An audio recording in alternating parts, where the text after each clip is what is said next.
Right, hello guys. Now, I had this question today in a comment, and it strangely fits perfectly as the title for this video that I already actually planned to make this week anyway, talking about the channel a little bit and kind of where I am. Now, you may have noticed that there has been less gaming content on the channel in terms of video games, and just as some people have noted, weirdly continually, that I have not posted any Arma 3 content in about a year, the short version is I still love gaming and games, and that's why I still do it weekly on the live stream. However, as I noted on my other recent video where I was updating about the channel, the start of this year has been one that has only kind of increased my current apathy for the selection of games on offer and the way in which many companies deal with their consumers, their customers, and the games themselves, and how they're delivered.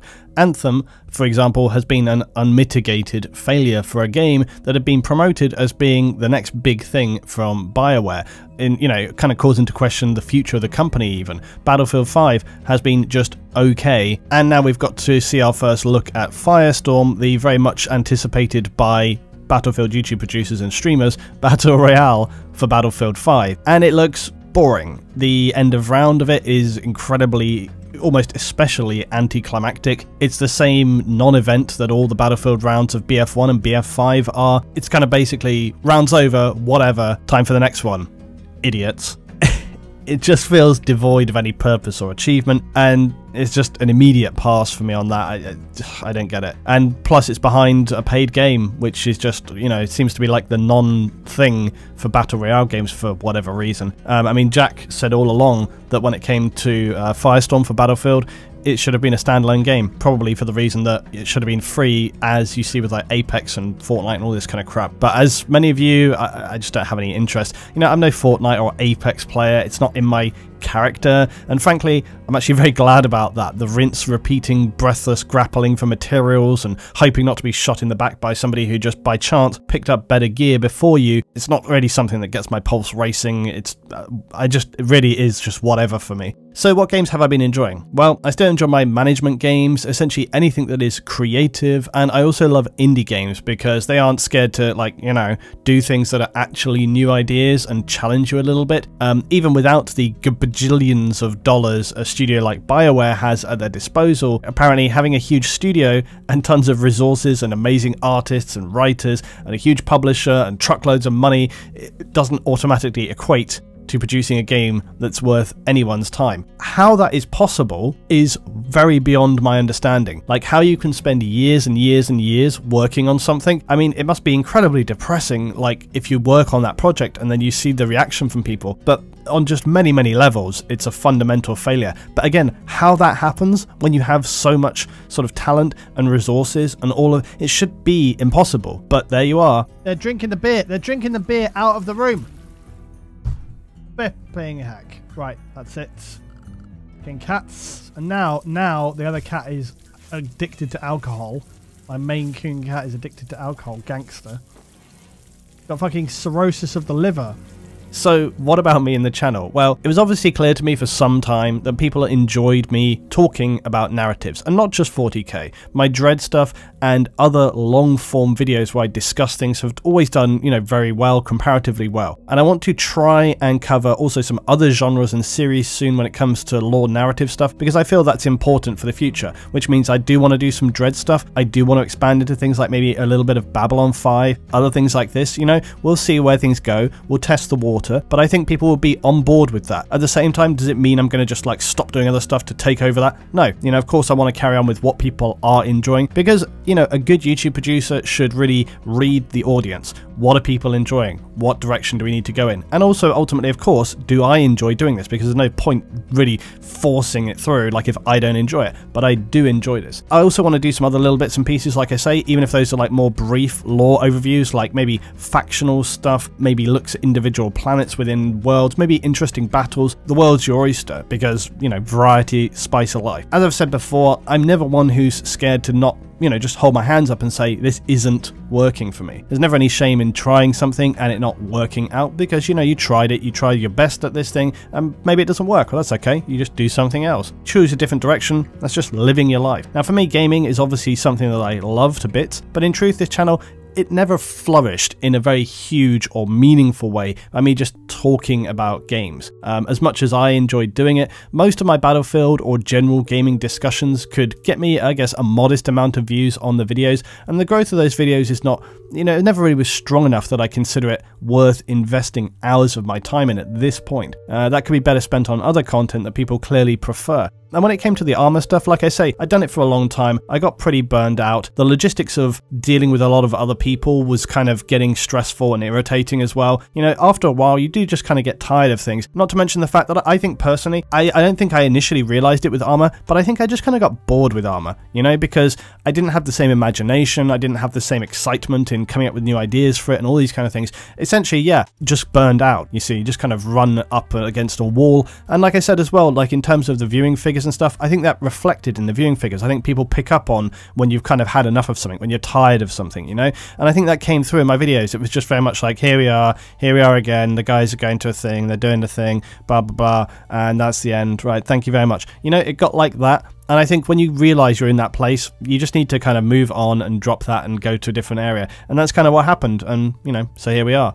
But with all that said, do I want to keep some gaming content here on the channel? Of course, I absolutely do. And I would like to perhaps keep the Below the Line series because I always enjoyed doing that one, but maybe scale it back from 30 and 40 minutes to more like 15 to 20 and do it monthly as a general gaming industry discussion series. This gives time for stories to come and go, and then we can reflect on them. It wouldn't be a gaming news series because that needs things to actually be time sensitive. So it'd be more of a month in review discussing either a couple of points or, you know, one main issue. Then I have considered, should I do, for example, some playthroughs, and I'm well aware that I didn't finish my Space Hulk play, but it's something that I should try to do. So I want to try and return to that, maybe even this week or weekend, get another episode of that out and push forward. So that's on my to-do list to bring back on here, because I think I've got time to do that in between other stuff. Now, when it comes to things like Postscriptum, or say Insurgency, or even Battlefield 5, I've had occasional success with content about these games, but nothing that I feel is consistent enough, or even sometimes stacks up with the time I've invested. So it's a bit of a question mark, really. Whether I feel sort of inspired to do something about it, perhaps, maybe, we'll see. But it brings me to my next point, which is, whilst I'm still loving gaming, lately I've felt so invigorated regarding Warhammer and also miniatures and painting and all the stuff around that it's really pushed me in a new direction, and something I think a lot of people here on the channel are feeling as well. And as you know, historically I was a very big player of tabletop games and miniatures when I was a kid, and so kind of rediscovering that and finding the passion for it again has been really exciting for me. Now, this isn't going to be a thing for everyone, I know this, obviously, but again, you can't please all the people all the time, and as a producer I have to look and sort of feel what people are enjoying on the channel and then work with that. You know, there's nothing else you can really do there. I think when it comes to video games, I've been feeling like a lot of experiences with games are just somewhat hollow, like I haven't felt for a long time. Especially with AAA games, it feels very unfulfilling with little to show for it at the end. And again, this is kind of how I felt when I come to the end of my sort of 4 to 5 years of World of Warcraft playing. For a long time I'd felt super passionate and really engaged, and then eventually I kind of just got bummed out, and I just felt like none of it was worth time anymore, and it was all just a waste of time,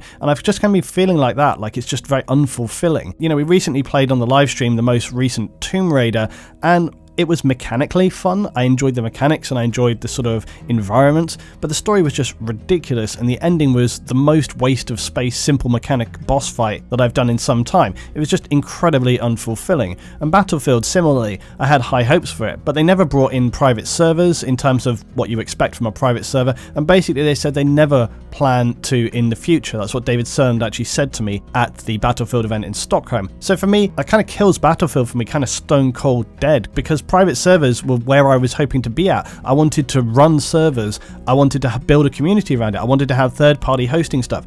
It's really what was needed, and that sentiment in terms of what we're going to have there, it just seems dead and buried. It just seems over that phase. It just doesn't seem to be what they want to do anymore, and I think it really shows. It really shows in how people are interpreting, feeling and playing the game. But getting back into, for example, painting and miniatures, I honestly find it exciting and hugely rewarding. You know, something I saw a while ago was I was watching Two Angry Gamers on the live stream, Tommy and Bong, and I remember Tommy was talking about Battlefield, and he was saying, like, where's that feeling? Where's that feeling where you kind of come home from work, or you come home or you wake up and you're like, oh, I want to get into this. I want to get on the game. I want to get onto the game. I want to do this. I rarely feel that about any game now. right? There's games that I enjoy and I'm like, oh, I could play a bit of this for a few hours, that'd be fun, you know? But I don't feel that kind of like, I gotta get on, I gotta do it. But I feel that lately about painting and playing miniatures and tabletop and all these kind of things. I feel that, you know, and you can probably hear in my voice, you know, I feel excited for it. It's just a really good feeling to say when it comes to a miniature, you look at something that you've painted, that you've crafted and made,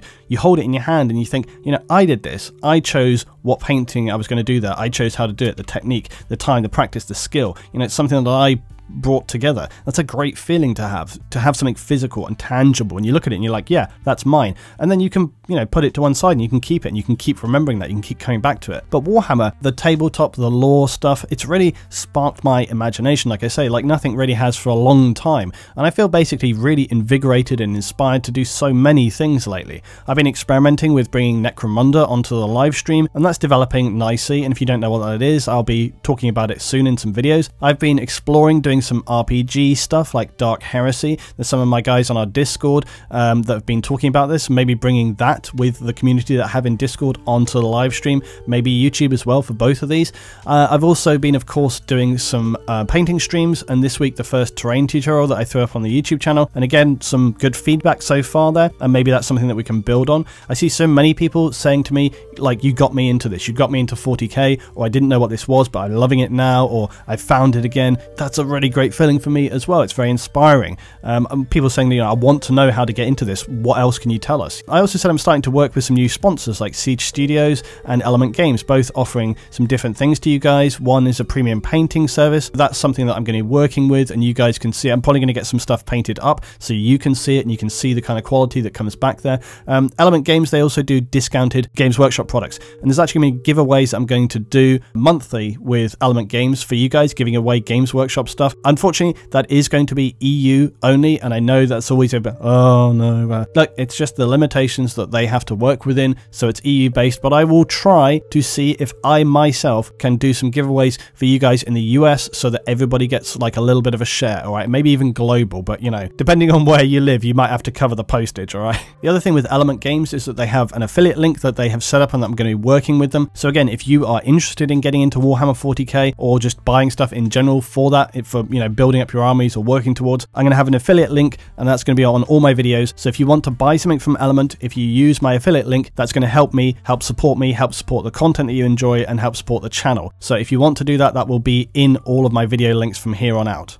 I also am exploring working with some other people who are making terrain products, and I'm starting to look into things there. I had also broached and discussed even the idea for me to start making some small terrain elements myself for you guys to buy. So there's tons of stuff that I'm working on behind the scenes, and that the kind of stuff that I'm looking to do would be like little sculptures of scattered terrain. So it's kind of like concrete blocks, different elements like this, little, you know, signs or boards or sort of broken rubble and terrains, sort of learning to sculpt that, to resin cast this, you know, it's some really interesting stuff that I'm looking to work towards. And I think, yeah, again, it's just another thing that's really fun for me and that I hope you guys will be able to enjoy as well. Now this probably all sounds like a lot, but on top of that, I also have longer term projects for this year. Now if you didn't know, there is insanely in Warhammer 40,000 in the lore, there's actually titled a Lutin hive, a hive city titled Lutin. It's on the Lutin necropolis. I know that sounds insane. It doesn't necessarily have to be a planet that's dedicated to being a cemetery. It could just be, for example, a planet which has a hive city, and obviously you get a lot of deaths from hive cities and other things. So it could just be that it has a lot of graves, or it could have been where there was a large battle and necropolis. So all sorts of things like this. It's pretty crazy. In fact, it's way too crazy, but you know, it's there, it's written. So it made me think, if I'm playing Necromunda versus my stream, okay, wouldn't it be a good idea to flesh out the gangs and the nature of that, the nature of Lutin Hive? And if we start doing some RPG stuff with Dark Heresy, couldn't we also write our own fan fiction narrative campaign around Lutin Hive? The answer is yes and yes. Because when it comes to like the Necromunda, you guys can help me flesh out the background history of the gangs. Obviously, we'll still be using stuff like the Escher, Goliath, Delak and Cawdor and all these kind of existing models, but we could convert different models, we could come up with different gangs. I've got some Ratskin Renegades, which I think, you know, can be interpreted as existing on all worlds. You can have Spirers and stuff like this. There's all sorts of stuff to get into. There's so much to get into there. And again, I want to work with you guys in making those choices. Maybe maybe some of the guys in my Patreon will make some choices. Maybe I do some stuff here on the YouTube channel, which is choices. Some of my guys through Twitch and Discord make some choices. We're world building. It could be super awesome. So I'm pretty excited about that. And if it works like it could in my mind, I might even set up a website to document all fan fiction, set up a website to document and keep track of all the stuff that we're going to write and maybe create around it if I felt inspired enough to actually do that. So yeah, basically the possibilities with these things are endless. It sparked my imagination. And on top of that, we'll keep doing all the regular lore and narrative stuff. Apparently we're going to keep doing that as well. Now YouTube and gaming, it's all a strange thing. I didn't anticipate going in this direction, but it's something I'm embracing clearly and just running with at this point. I feel really inspired. I'm really enjoying what I'm doing. It helps that I know a lot about this stuff already. The whole thing where it comes to making our own fan fiction around this is just something that's extra, and a lot of you actually gave me support when I mentioned it a little while back as well, and now it's all kind of just come together. So is this not a gaming channel anymore? Well, if you mean will I be posting content week in, week out talking about AAA games which gets me 2,000 to 4,000 views, then no, I haven't done that in 4 months and I'm still here. It's not the best use of my time currently. But I'm not planning to remove all gaming content like, you know, just bang, that's the rule. That would be stupid. You know, if I see an indie game that I want to highlight, make a little video about and say, this is a really fun game, go check it out, this is what it is, I'm going to do that. If I want to do a playthrough series about a game that I'm enjoying, I'll do that. If I want to talk about some insane, stupid, bullshit industry thing, I'll make a discussion video about that. And that's really where I'm at. So tell me your thoughts about all of this stuff. Please also consider checking out my Patreon link down below. I rarely plug this, you guys know, I don't really mention it, but I refreshed it this week and I've tailored the tier rewards more to where things are now, including you guys helping me to pick out what we'll cover for Lore Gear videos. So just go and have a read, have a look at it. Like I said, I don't mention it often, so if you've got 5 minutes, that's appreciated. Also, please guys, check my Twitch page. It's always down below on every video. I live stream weekly and more often we're covering 40k stuff. I want to do another playthrough of the Space Marine game because it never stops being epic. I'll be doing, and I know there's a petition for a second one, blah blah. I'll be doing Necromunda soon as well, more on the live stream, 40k painting sessions, Dark Heresy RPG stuff. Come and get involved with us there, guys. Please drop a follow, come and check it out. And as always here, thanks for watching, because you guys, your support and loyalty here on the channel is invaluable. Thank you so much. See you in the next one.